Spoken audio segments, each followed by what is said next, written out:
Students, welcome back. आज का जो लेक्चर है वो चैप्टर 2 के ऊपर होगा और इसमें हम पढ़ेंगे ऑपरेटिंग सिस्टम स्ट्रक्चर के बारे में। इसका कंटेंट जो है वो 2.1, 2.2, 2.3 और 2.4 है। जो ग्रीन आपको नज़र आ रहा है 2.1 आज का जो लेक्चर है वो इसके बारे में होगा, यानी सिस्टम कंपोनेंट्स के बारे में पढ़ेंगे। और सिस्टम के कंपोनेंट्स कौन कौन से हैं, इसमें प्रोसेस मैनेजमेंट है, मेमोरी मैनेजमेंट है, डिस्क मैनेजमेंट है, स्टोरेज मैनेजमेंट है, फाइल सिस्टम मैनेजमेंट है। ठीक है, तो इसको हम देखते हैं।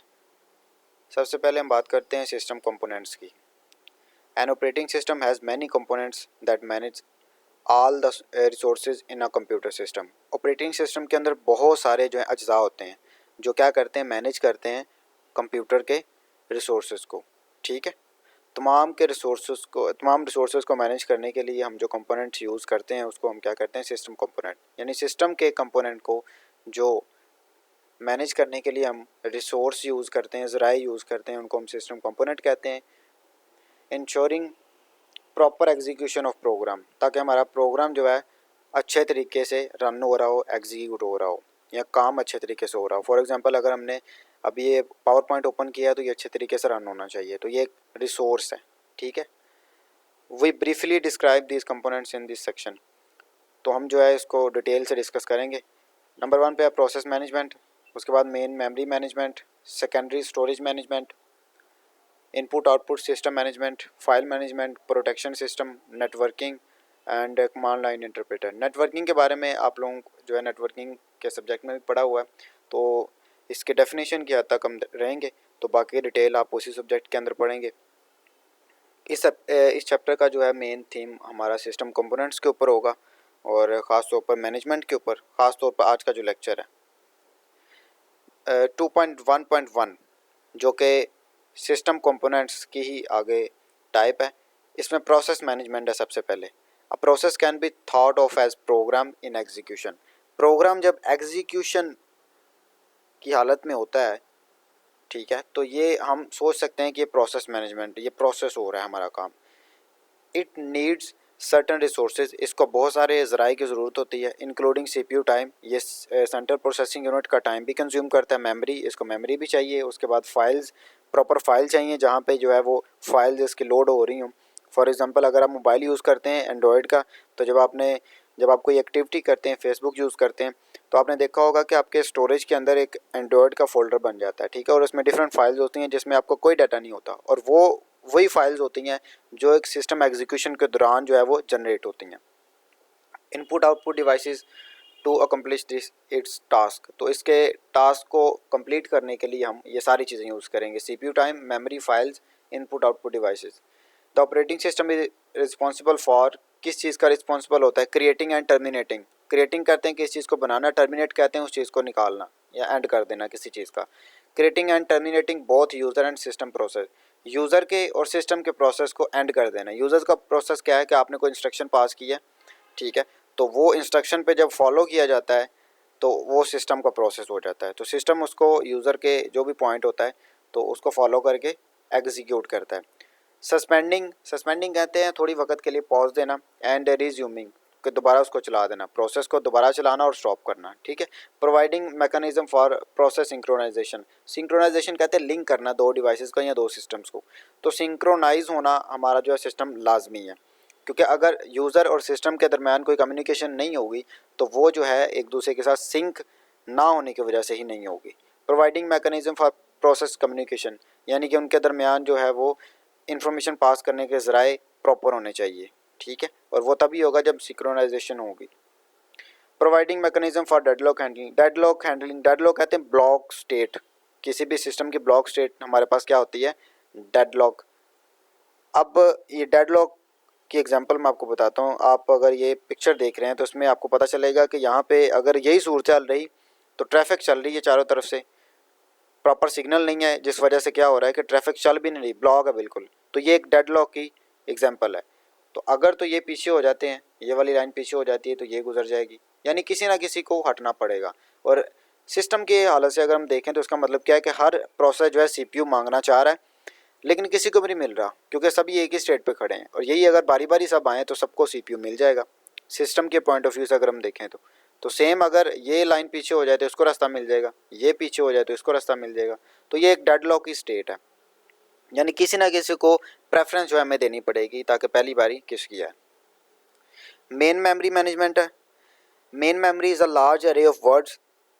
मेन मेमोरी के अंदर बहुत सारे अल्फाज होते हैं और बाइट्स बाइट हमें पता है कि 8 बिट्स का मजमूआ 1 बाइट होता है, ठीक है। तो इसके अंदर काफ़ी सारी बाइट्स होती हैं कॉल्ड मेमोरी लोकेशन। ये मेमोरी लोकेशन भी होते हैं जहाँ पे मेमोरी का एड्रेस जो है हमें मिल जाता है।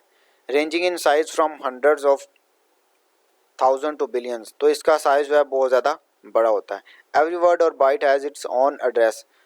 हर एक वर्ड का, अल्फाज का और हर एक बाइट का अपना एक एड्रेस प्रॉपर होता है। The OS operating system is responsible for the following activities in connection with memory management. तो ये सारी की सारी एक्टिविटीज़ का जिम्मेदार होता है। नंबर 1 पे क्या है, keeping track of free memory space. अब अगर आपके पास फ्री मेमोरी नहीं है तो आप उस प्रोसेस को रन नहीं करवा सकते, ठीक है जी। तो पहला काम क्या करता है मेमोरी मैनेजमेंट के अंदर ऑपरेटिंग सिस्टम, फ्री स्पेस होनी चाहिए जी। Keeping track of which parts of memory are currently being used and by whom. तो कौन सा पार्ट करंटली यूज़ हो रहा है। फॉर एग्जांपल अगर मैं अभी स्क्रीन रिकॉर्डर यूज़ कर रहा हूँ या मैं अगर पावर पॉइंट यूज़ कर रहा हूँ तो हमें पता है और ऑपरेटिंग सिस्टम को भी पता है कि कौन सा अभी फिलवकत जो है प्रोग्राम यूज़ हो रहा है। तो ये भी ऑपरेटिंग सिस्टम की ही जिम्मेदारी होती है। Deciding which process are to be loaded into memory when memory space becomes available. अब ये एग्जांपल जो आपको मैंने दिखाई है कि ये सिस्टम डिसाइड करता है कि कौन सी स्पेस अवेलेबल है और किसकी बारी आनी चाहिए। तो ये भी किसकी जिम्मेदारी है, ऑपरेटिंग सिस्टम की ही जिम्मेदारी है ताकि मेमोरी मैनेजमेंट के अंदर काम करे। Deciding how much memory is to be allocated to a process. एक जो है प्रोसेस कितना जो है वो एरिया लेगा या कितनी मेमोरी जो है वो उसको चाहिए। Allocating and deallocating memory space as needed. Allocating कहते हैं जो है सीपीयू देना और डी एलोकेटिंग कहते हैं उसे सीपीयू वापस लेना। तो जब भी एलोकेट करते हैं मेमोरी को, तो मेमोरी का मतलब क्या है कि एक मेमोरी का स्पेसिफिक हिस्सा जो है वो उस प्रोसेस को दे दिया जाए और दोबारा उसे ले लिया जाए जब उसका काम कंप्लीट हो जाए। Ensuring that a process is not over return on top of another. मतलब एक अगर काम हो रहा है तो उसके ऊपर ओवरराइड नहीं काम होना चाहिए। अगर ओवरराइड हो गया, ठीक है, तो वो काम जो है वो नहीं होगा। तो ओवर रिटर्न का मतलब ये है कि डबलिंग हो जाए किसी काम की, ठीक है, तो दोनों प्रोसेस ब्लॉक हो जाएंगे, जैसे कि ये सूरत हाल आपके सामने।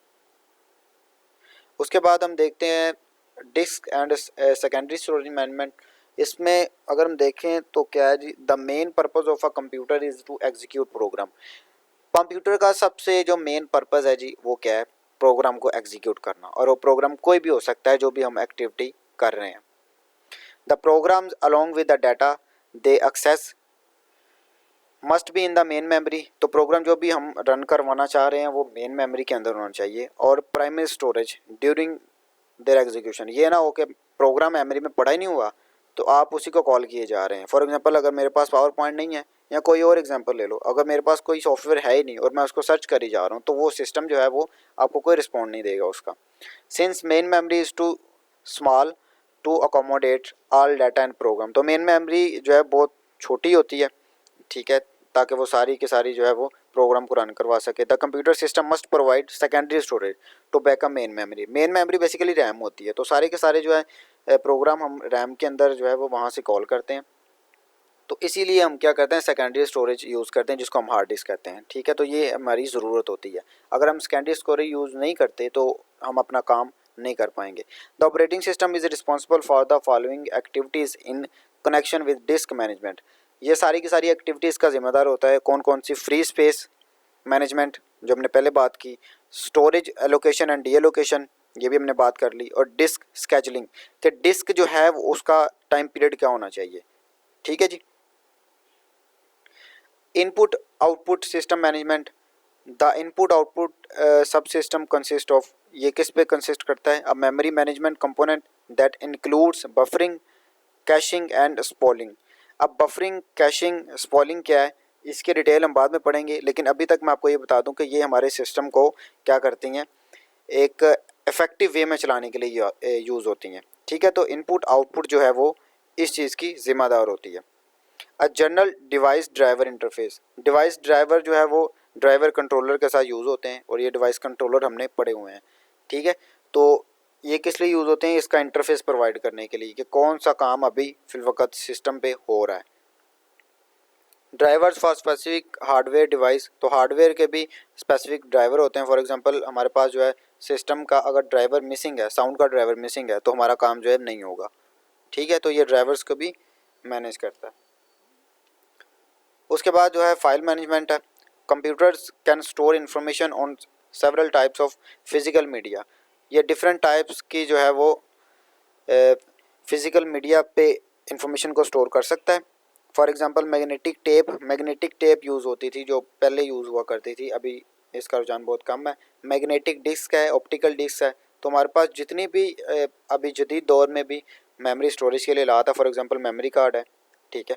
और तो ये सारे लात फाइल मैनेजमेंट में ऑपरेटिंग सिस्टम डील करता है। The OS maps files onto physical media and access these media via the storage devices।